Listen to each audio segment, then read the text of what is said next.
Hi, welcome back to MSS English classes. दोस्तों, मैं आपका दोस्त एम समीर फिर से एक बार हाजिर हूँ एक नई वीडियो के साथ। दोस्तों, आज हम बात करेंगे एक्टिव और पैसिव को लेकर। और एक्टिव पैसिव जो आपकी क्लास 12 बिहार बोर्ड में जो आप एग्ज़ाम देने वाले हैं, जिसमें लगभग तकरीबन 4 क्वेश्चन पूछा जाता है, उसको सॉल्व करने की कोशिश करेंगे।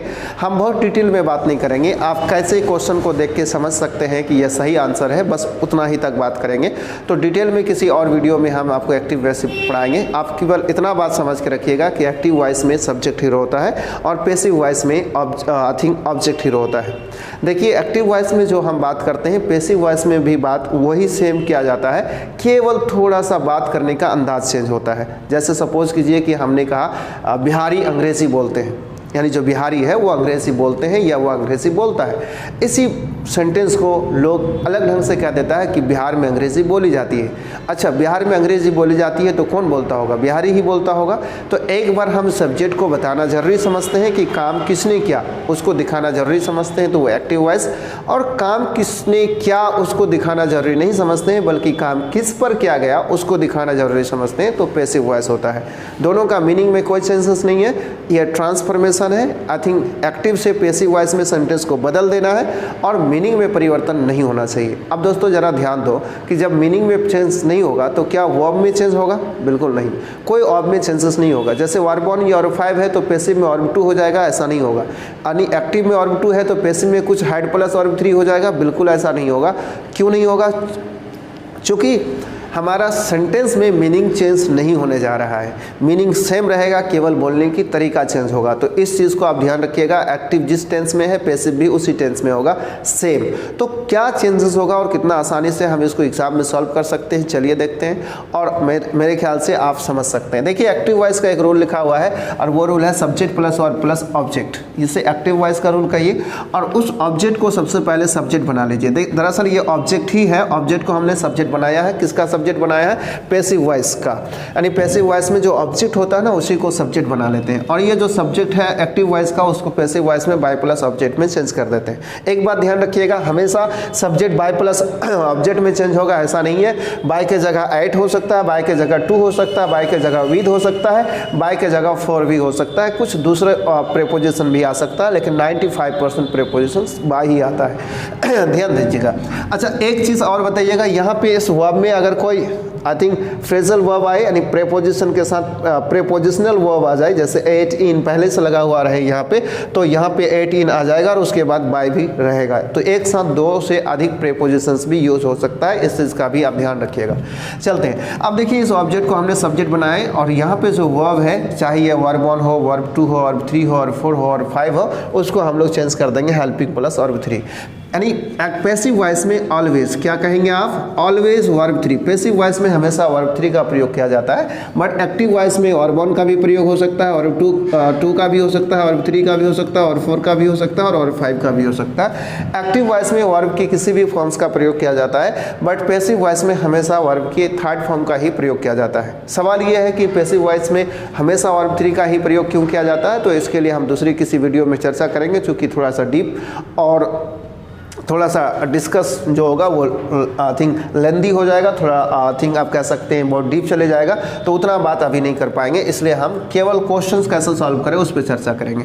तो दोस्त, ये हो गया, ये हेल्पिंग वर्ब आएगा। अब हेल्पिंग वर्ब कैसे आएगा उस चीज़ को हम लोग समझते हैं। तो ध्यान दीजिएगा, मान लीजिए हम यहाँ एक्टिव वॉइस लिख रहे हैं और यहाँ पे हम लिख रहे हैं पैसिव वॉइस, और इसी कंसेप्ट को समझिएगा, इसी को हम कहते हैं आई थिंक मास्टर ट्रिक। तो ध्यान दीजिएगा, अगर वर्ब 1 या वर्ब 5 है एक्टिव वॉइस में, तो पैसिव में क्या खोजना? इज, और क्या खोजना? एम, क्या खोजना? आर, और उसके बाद क्या लगा देना? वर्ब 3। पैसिव में हमेशा वर्ब 3 होता है। अगर एक्टिव में वर्ब 2 है तो पैसिव में क्या खोजना? वाज, वार प्लस वर्ब 3 खोजना।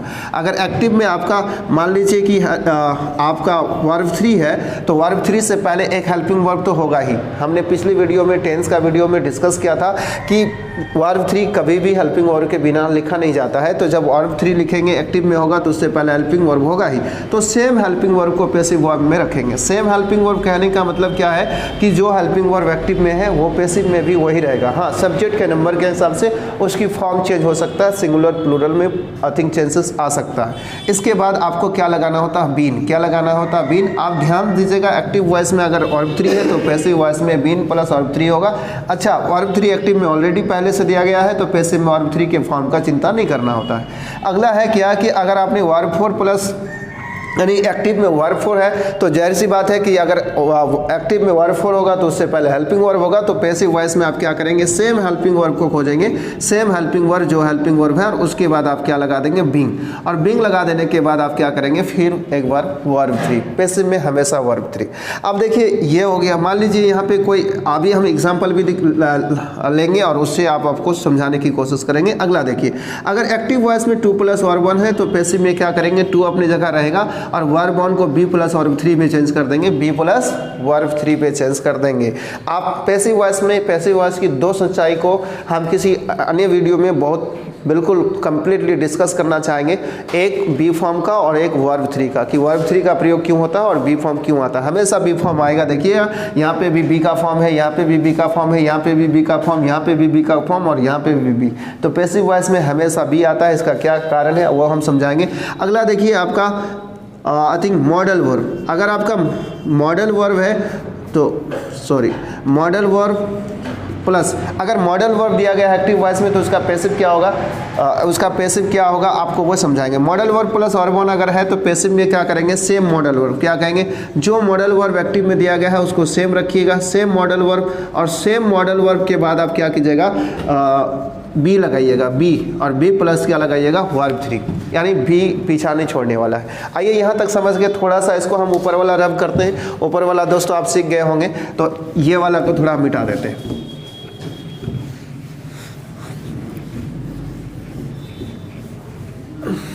चलिए, अब ये चीज़ को आप बहुत ध्यान रखिएगा। कुछ हम रूल यहाँ तक लिखने के बाद यहाँ पे आते हैं। अब देखिए, किसी सेंटेंस को अगर इस मूड में लिखा गया है और वो सेंटेंस क्या है, वर्ब ऑन। क्या है, वर्ब ऑन प्लस ऑब्जेक्ट।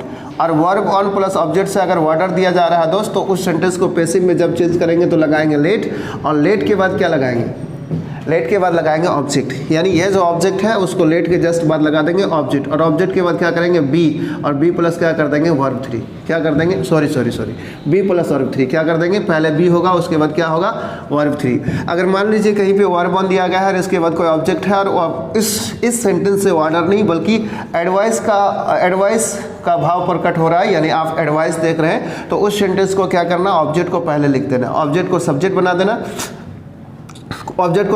देना, उसके बाद आप लगा देना शुड, और शुड लगाने के बाद क्या लगा देना, बी प्लस वर्ब 3।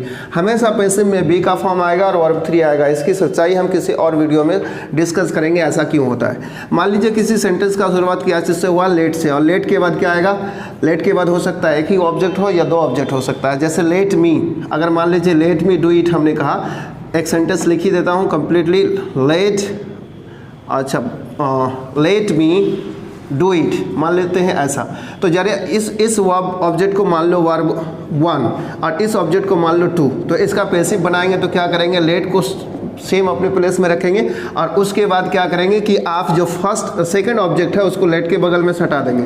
उसके बाद आप क्या लगेंगे, प्लस में लिखेंगे वर्ब 3, बी प्लस में क्या लिखेंगे, बी के बाद क्या करना है, वर्ब 3, और फर्स्ट ऑब्जेक्ट जो है उसको बाय प्लस ऑब्जेक्ट में चेंज कर देंगे, बाय प्लस ऑब्जेक्ट में चेंज कर देंगे। तो बाय प्लस ऑब्जेक्ट में जब चेंज करेंगे तो हमारा क्या मिल जाएगा, मी। तो सेंटेंस बन के तैयार हो जाएगा। जैसे लेट मी डू इट, तो क्या हो जाएगा, लेट इट बी डन।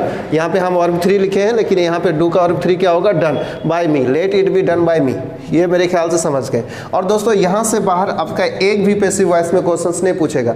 तो चलिए कोई सेंटेंस लेते हैं। सबसे पहला इससे लेते हैं, इससे अगर मान लो कि हमने एक सेंटेंस लिखा, सी, क्या लिखा, she writes a letter, she writes a letter. तो इस वाक्य में देखो तो दोस्तों ऑब्जेक्ट कौन है, तो आप कहोगे ऑब्जेक्ट क्या है, लेटर।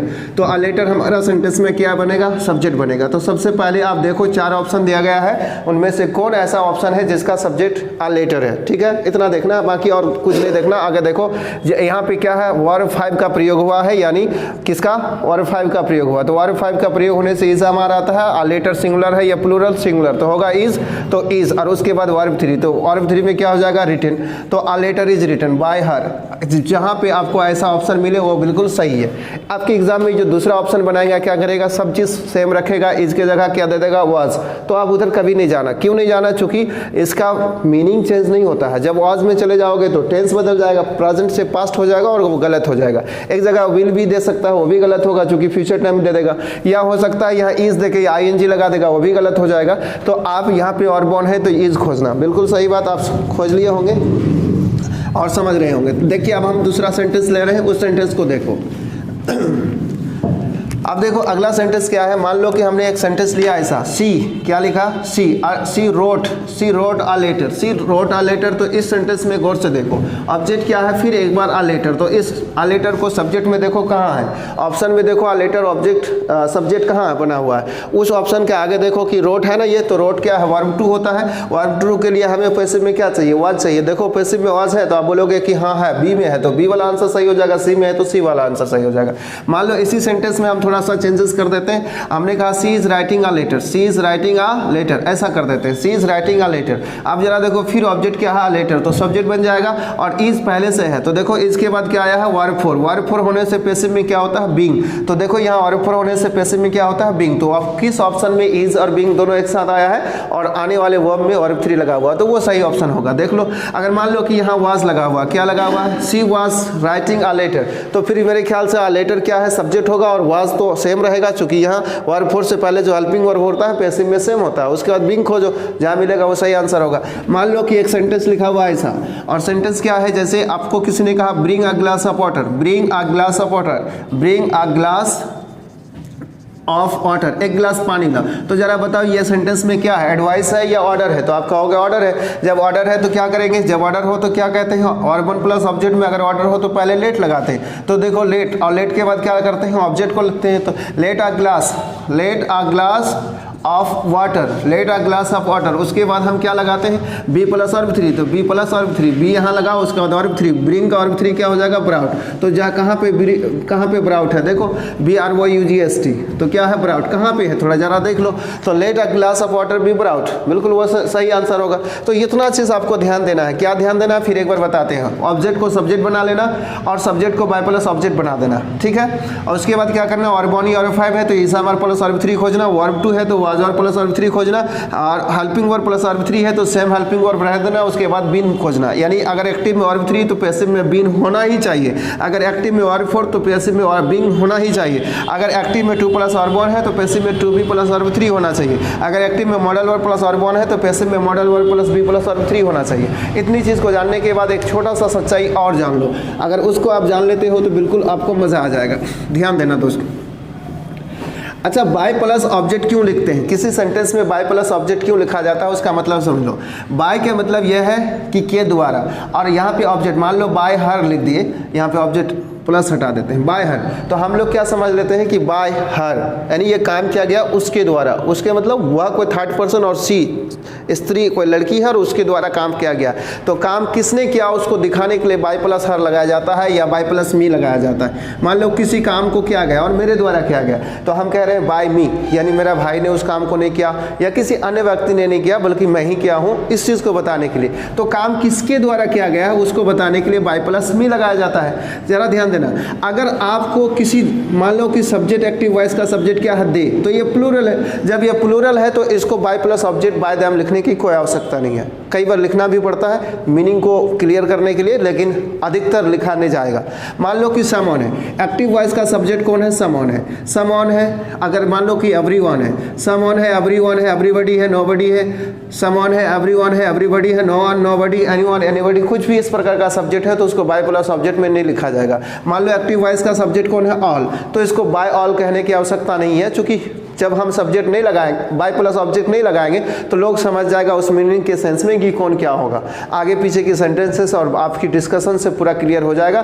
तो बाय मी ठीक है, बाय हिम ठीक है, बाय सी ठीक है, लेकिन बाय देम लिखने की आवश्यकता नहीं है, बाय समबडी लिखने की आवश्यकता नहीं है, बाय एनीवन लिखने की आवश्यकता नहीं है, बाय नन लिखने की आवश्यकता नहीं है, बाय ऑल लिखने की आवश्यकता नहीं है। तो ऐसी चीज़ को आप ध्यान रखिएगा, अगर एक्टिव वॉइस का सब्जेक्ट ऐसा हो तो बाय प्लस ऑब्जेक्ट में उसको लिखा नहीं जाता है। तो फिर इससे एक चीज आपको क्या फर्क पड़ सकता है, देखो क्या है। मान लो कि एक सेंटेंस दे दिया, अ टाइगर, क्या दे दिया, a tiger was killed, a tiger was killed, ऐसा एक क्वेश्चन दे दिया और कहेगा कि चूज एक्टिव वॉइस, यानी ये पैसिव वॉइस है और एक्टिव वॉइस चूज करने के लिए कहेगा। तो जरा देखो तो अ टाइगर वॉज किल्ड, इसमें बाय प्लस ऑब्जेक्ट है नहीं है, इसके मतलब जरूर है कि इसका जो सब्जेक्ट है ना कोई समवन रहा होगा, इसीलिए इसको बाय प्लस ऑब्जेक्ट में नहीं दिया है। बात समझ में आ रहा है? अगर यहाँ by plus object by someone देता तो हम लोग सम ऑन को एक्टिव में सब्जेक्ट खोज लेते, तो ऐसा नहीं दिया गया है। तो अ टाइगर वाज किल्ड, इसके मतलब किसने मारा, कोई तो मारा होगा, तो आपका एक्टिव वॉइस में पक्का क्या होगा, सब्जेक्ट मिलेगा सम ऑन। तो अब जिसका सम ऑन और किल्ड अ टाइगर, जिस ऑप्शन में सम ऑन किल्ड अ टाइगर लिखा हुआ रहेगा, समझना वही ऑप्शन क्या है, सही है। तो ये चीज़ आपकी अंतर हो सकता है, तो ये वाली बात को आप ध्यान से समझिएगा। उसके बाद दुनिया में किसी भी सेंटेंस को, दुनिया के किसी भी सेंटेंस को पैसिव वॉइस से रिलेटेड आप सॉल्व कर सकते हैं एग्जाम में। लेकिन हाँ, अंग्रेजी बोलने में या फिर आपकी डेली लाइफ में इंग्लिश को अगर आप इम्प्रूव करना चाहते हैं तो फिर यह वीडियो उतना कारगर नहीं है। तो मेरे ख्याल से आप इस वीडियो को शुरू से अंत तक देखें हैं, एंजॉय किए हैं। अगर दोस्त आपको मज़ा आया हो तो गांव में, घर में कुछ ऐसी थिंग, आपकी बहन भाई ऐसे बच्चे भी हैं जिसके पास पढ़ाई की रिसोर्सेज नहीं है, आप इस वीडियो को उन तक भेजिए और उसको भी मदद कीजिए, हमें भी मदद कीजिए और इस तरह से हमें भी आगे बढ़ने की मौका दीजिए। इसके लिए धन्यवाद। जय हिंद दोस्तों, आज के लिए इतना ही।